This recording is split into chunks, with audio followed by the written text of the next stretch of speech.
आप सभी को नमस्कार।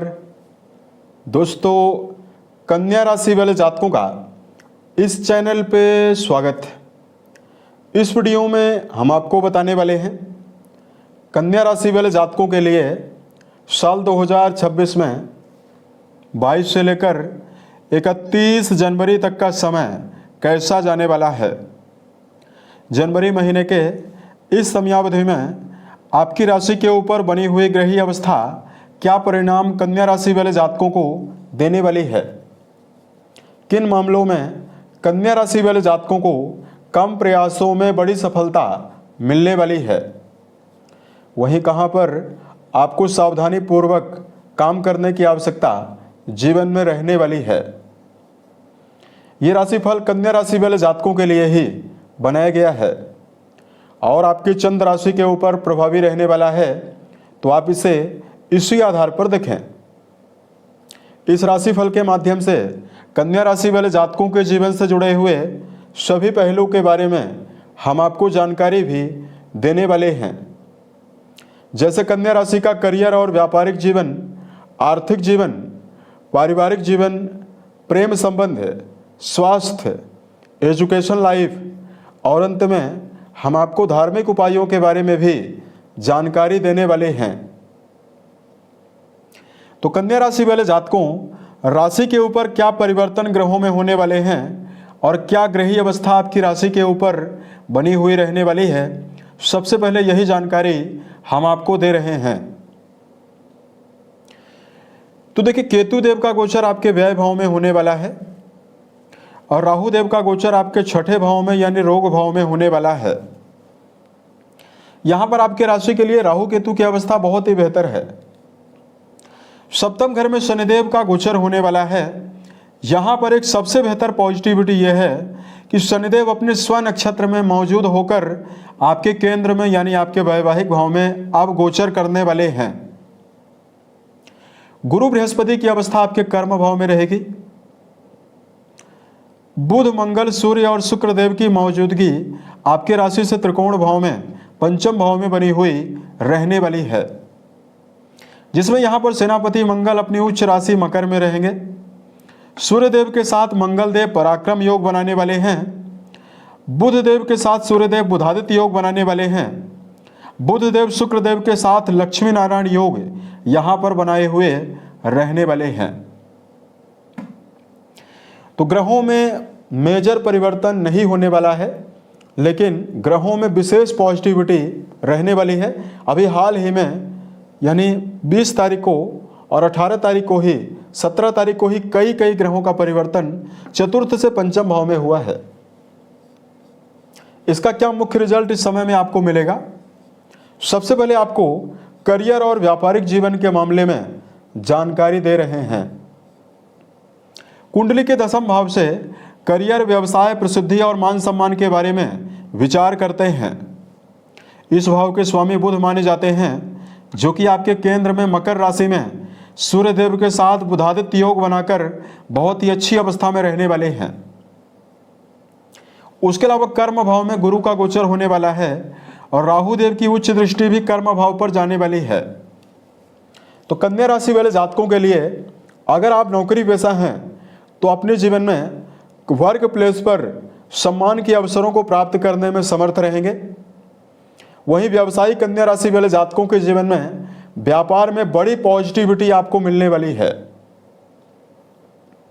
आपकी राशि में राहु देव का जो संबंध दसम घर से बना हुआ है, इसकी वजह से कन्या राशि वाले जातक मन में नवीन योजनाओं को सोचने में भी समर्थ रहने वाले हैं और वर्क प्लेस पर आप अपनी पॉजिटिविटी और अपनी योजनाओं को क्रियान्वित करके जीवन में बड़े मुकाम पर जाने में भी समर्थ रहने वाले हैं। छठा घर आपके जीवन में नौकरी का है। यहाँ पर राहु और कर्म भाव में गुरु का होना व्यापार में, मार्केटिंग के फील्ड में, मशीनरी से जुड़े हुए कार्यों में, सोशल मीडिया, इंटरनेट, ज्ञान विज्ञान से जुड़े हुए फील्ड में या वर्तमान समय में कर्क राशि वाले जातकों को विदेश से जुड़े हुए कामों में बड़ी सफलता देने वाला है। उसके अलावा देखिए, बात करते हैं धन के मामले में क्या परिणाम आपको इस समय में मिलने वाला है। कन्या राशि वाले जातकों के धन भाव के स्वामी शुक्र बनते हैं, जो कि पंचम भाव में मकर राशि में रहेंगे, जिनका सीधा संबंध आपके लाभ भाव से बनने वाला है। यही नहीं, लाभ भाव से 4 ग्रहों का संबंध बना हुआ है। ऐसे में कन्या राशि वाले जातकों के जीवन में पुराना कर्जा लंबे समय से अगर चला आ रहा है, यहाँ पर कर्ज मुक्ति की संभावना कन्या राशि वाले जातकों के जीवन में निर्मित होने वाली है। मंगल देव उच्च राशि में मौजूद होकर चौथी दृष्टि अष्टम भाव पर डालने वाले हैं, तो 22 से लेकर 31 के बीच में सडन लाभ, अचानक धन प्राप्ति की संभावना कन्या राशि वाले जातकों के जीवन में रहने वाली है। और अगर आप वर्तमान में पैतृक संपत्ति को अर्जित करने का प्रयास कर रहे हैं, इसमें भी कन्या राशि वाले जातकों को विशेष शुभता मिलने वाली है। उसके अलावा कन्या राशि वाले जातकों के जीवन में घरेलू सुविधाओं की बढ़ोतरी का प्रबल योग इस समयावधि में रहने वाला है, क्योंकि देवगुरु लगातार आपके सुख भाव और अपनी मूल त्रिकोण राशि को 7वीं दृष्टि से देखने वाले हैं। तो परिवार में किसी कार्यक्रम को लेकर एकजुटता की संभावना भी रहने वाली है और परिवार को लेकर विशेष सकारात्मकता इस समयावधि में आपको मिलने वाली है। उसके अलावा देखिए, बात करते हैं पारिवारिक जीवन के मामले में समय कैसा है। अब देखिए, द्वितीय और चौथे भाव दोनों भावों के स्वामी, द्वितीय भाव के स्वामी तो त्रिकोण में मकर राशि में हैं, वहीं चौथे भाव के स्वामी केंद्र में मौजूद होकर गोचर कर रहे हैं। तो वर्तमान में परिवार के मामले में जो इन जातकों का संबंध खराब है या पारिवारिक दबाव जीवन में ज़्यादा बना हुआ है, शुक्र की शुभता यहाँ पर रहेगी, तो परिवार में आकर्षण का केंद्र बनने में आप समर्थ रहेंगे, यानी परिवार में आपके विचारों की सराहना होने वाली है। लंबे समय से पारिवारिक जीवन में चली आ रही समस्याएं कम होने वाली है। वहीं ज़्यादा ग्रहों का दुष्प्रभाव नहीं है, तो यहाँ पर सामाजिक और पारिवारिक स्तर पर सम्मान की बढ़ोतरी की संभावना भी इस समयावधि में मिलने वाली है। प्रेम और वैवाहिक जीवन के मामले में दर्शकों को जानकारी दें। दोस्तों, शिक्षा, संतान और प्रेम जीवन तीनों चीज़ों का विचार आपके पंचम भाव से किया जाता है। यहाँ पर मंगल देव की उच्चस्थ अवस्था व्याप्त है, अतः प्रेम जीवन के मामले में जुड़े हुए जातकों के मन में असीमित ऊर्जा शक्ति रहने वाली है।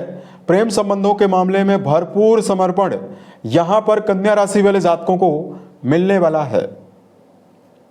ठीक इसी प्रकार शिक्षा के मामले में जुड़े हुए जातकों के लिए मंगल देव की पॉजिटिविटी, रिसर्च, दर्शन शास्त्र, अनुसंधान जैसे विषयों में आपको बड़ी उन्नति देने वाली है। वहीं विद्यार्थी जीवन में जुड़े हुए जातकों के मन में प्रबल पॉजिटिविटी इस समयावधि में आपको मिलने वाली है। छठे घर में राहु देव का होना कॉम्पिटिटिव एग्जाम में और इंटरव्यू जैसे विषयों में सफलता की संभावना आपके लिए बनाए हुए है। उसके अलावा देखिए, बात करते हैं संतान को लेकर। संतान के मामले में भी ये समय अच्छा दिखाई दे रहा है। वही बात करते हैं वैवाहिक जीवन के दृष्टिकोण से कन्या राशि वाले जातकों को क्या परिणाम मिलने वाला है। शनिदेव सप्तम घर में नक्षत्र बदलाव करके पॉजिटिव प्रभाव देने के लिए तत्पर हो चुके हैं। अतः पुराने समय से अगर आप वैवाहिक जीवन के मामले में जीवन साथी के साथ संबंधों में अनबन को महसूस कर रहे हैं, उसमें कमी मिलने वाली है। वैवाहिक भाव के स्वामी बृहस्पति वक्री अवस्था में आपके दसम घर में व्याप्त हैं। ऐसे में आप अपने जीवन में भावनात्मक आकर्षण भी महसूस करने वाले हैं और वैवाहिक जीवन के मामले में कन्या राशि वाले जातकों को शुभता मिलने वाली है। उसके अलावा देखिए, बात करते हैं वर्तमान में हेल्थ को लेकर क्या परिणाम आपके लिए रहेगा। राशि के अधिपति मकर राशि और पंचम घर में प्रभावी हैं। हालांकि इनकी युति मंगल देव जैसे ग्रहों के साथ भी है, अतः कन्या राशि वाले जातकों को एलर्जिकल समस्या और वर्तमान में पेट की समस्या लापरवाही की वजह से जरूर मिल सकती है, लेकिन मेजर समस्याएं आपको सेहत के मामले में नहीं मिलने वाली है। वर्तमान में कन्या राशि वाले जातक मानसिक ऊर्जा शक्ति के साथ भी प्रबल संपन्न रहने वाले हैं। वहीं शारीरिक रूप से भी आपको इस समयावधि में विशेष ऊर्जा रहने वाली है। तो खान पान को लेकर यदि आप संयम रखते हैं, दिनचर्या यदि आप व्यवस्थित बनाकर चलते हैं, तो ये समय आपके लिए सेहत के मामले में विशेष शुभता आपको देने वाला है। उसके अलावा देखिए बात करते हैं धार्मिक उपायों के बारे में। सबसे पहले कन्या राशि वाले जातकों को मीठा जल शिवलिंग पर अर्पित करना, महामृत्युंजय नामक मंत्र का जप करना शुभ प्रभाव आपको देने वाला है। उसके अलावा कन्या राशि वाले जातकों जीवन में किसी भी कार्य को करें तो आपको अपने घर के बड़े सदस्यों के साथ राय मशवरा लेकर ही कार्यों को करना चाहिए। यानी घर के बड़े सदस्यों के साथ अपने संबंध बेहतर बनाकर चलें, उनके अनुभवों को लेना भी शुभ प्रभाव आपको देने वाला है। तीसरा, कन्या राशि वाले जातकों को बेजुबान जानवरों में गायों के लिए सुरक्षा की भावना, वहीं गायों के लिए यदि आप दाने चारे का प्रबंध करते हैं तो आपको विशेष शुभता मिलने वाली है। उम्मीद है यह जानकारी कन्या राशि वाले जातकों को बेहतर लगी। अगर आपके जीवन में किसी भी प्रकार की समस्या हो, आप हमें जरूर बताएं ताकि प्रत्युत्तर या अन्य वीडियोज के माध्यम से हम उसका समाधान भी कर पाएं। ओम नमः शिवाय।